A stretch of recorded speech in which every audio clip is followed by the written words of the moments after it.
it's a worthwhile exercise for anybody who wants to volunteer with probation, who wants a foot in the door. It's a great experience.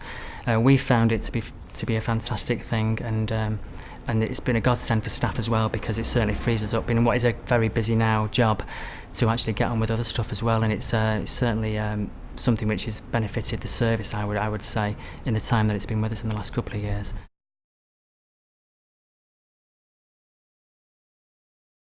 I studied at university, I did criminology at university, and during my time at university there was a number of probation officers, probation staff who came in just to give little lectures and talks, and I think one of them was actually from Oldham as well, and he gave a little talk on probation and how they deal with offenders and everything, and it just quite interested me, and it quite made me think about this career path, and so which is why I got into volunteering. I thought volunteering would be a way for me to decide whether or not I actually want to build a career in this field, and since then I've just loved it, yeah.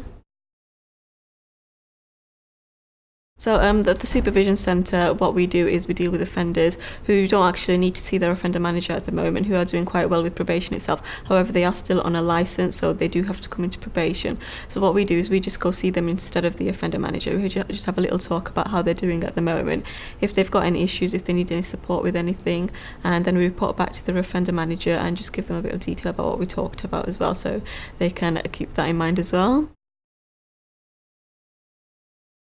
Coming into probation, volunteering first, I didn't think I would actually enjoy it this much. It was just an interest to see whether I wanted to build my career in this field, and definitely I actually do feel that my future is here at the moment. I definitely would want to build a career here.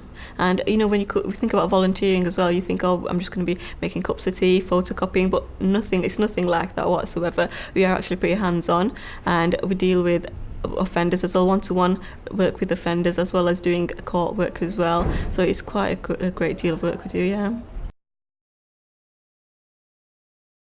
There's a certain perception you have of offenders before you come into this field, and you think they're going to be a certain type of people, they're going to be big, angry looking or something like that. But once you come in here, they are normal people, just members of the community, which actually makes you want to help support them even more, and think, if they're just members of the community that have actually made the wrong choices in life, so which makes you want to support them a little more, and it just changes your perception of how you view offenders.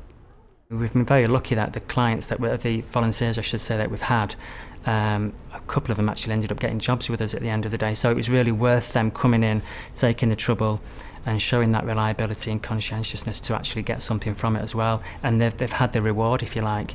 And not everybody does want to, obviously, to ultimately get a job here, but people do it for various reasons. But I think if you wanted to get a job in probation, it's a perfect platform to come and learn and see whether you like it, because certainly it's not for everybody.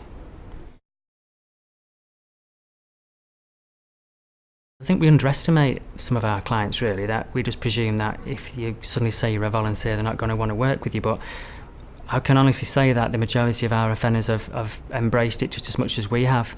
We've never had a moment's problem, and as a matter of fact, some of the offenders have actually praised the volunteers and actually gone out of the way to actually acknowledge them as well. Our volunteers who have come in have adapted really well, because it's not a comfortable environment. You're dealing with somebody you probably ordinarily wouldn't deal with, and they hear things you don't ordinarily hear. If it hadn't been for the intervention of the volunteer who helped him, and helped him with something as simple as filling in a benefit form to actually get his benefit sorted out, that he would have, without question, gone out unoffended to get money. And he made a point of saying that if it hadn't been for that particular person's intervention, he would have been probably back in prison again.